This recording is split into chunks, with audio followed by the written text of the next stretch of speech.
দর্শক, এই মুহূর্তে রাজশাহীর করোনা পরিস্থিতি জানবো আমরা। যুক্ত হচ্ছেন সহকর্মী রাশিদুল হক রুশু।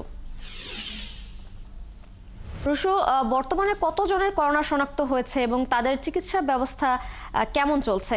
করোনার বিস্তর ঠেকাতে কি ধরনের পদক্ষেপ নিচ্ছেন প্রশাসন? কি তথ্য রয়েছে আপনার কাছে? তথ্য যেটি পেয়েছি সেটি রাজশাহী মেডিকেল কলেজ হাসপাতালে এখন পর্যন্ত 4 জন রোগী করোনা ওয়ার্ডে ভর্তি থেকে চিকিৎসা নিচ্ছেন।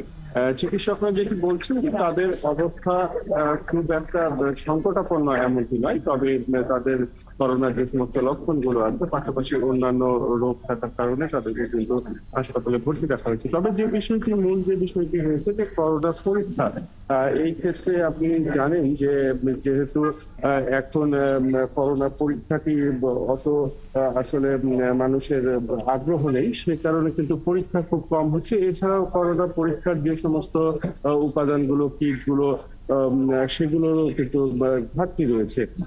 সেই জন্য রাজশাহী মেডিকেল কলেজ হাসপাতাল, রাজশাহী মেডিকেল কলেজের অধ্যক্ষের সাথে আমার কথা হয়েছে। তিনি যেটি বলছেন যে এখন যদি এমনটি হয় যে পরিবারের মধ্যে বেশ কয়েকজনের ভিতরে করোনার লক্ষণ দেখা দেয়, ন্যূনতম একজনের হলেও সেটি কিন্তু পরীক্ষা করে নেওয়া উচিত।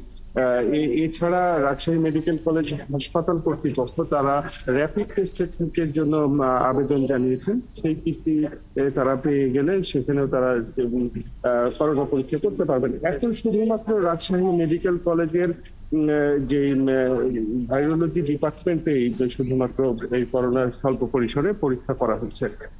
অর্থাৎ চিকিৎসকদের যে একটি বিষয় যে স্বাস্থ্যবিধি মানা, সচেতন থাকা, এর পাশাপাশি প্রয়োজন হলে করোনা যদি সেরকম লক্ষণ দেখা যায় তাহলে দ্রুততম সময়ের মধ্যে পরীক্ষাটি করিয়ে নেওয়া।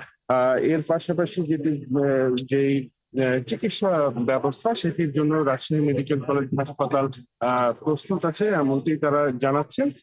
আর আপনি প্রথমে যে শেষের যে প্রশ্নটি করেছেন যে আসলে সচেতনতা বা কি ধরনের পদক্ষেপ, সেটি কিন্তু এখন পর্যন্ত মাঠ পর্যায়ে আমাদের কাছে দৃশ্যমান হয়নি।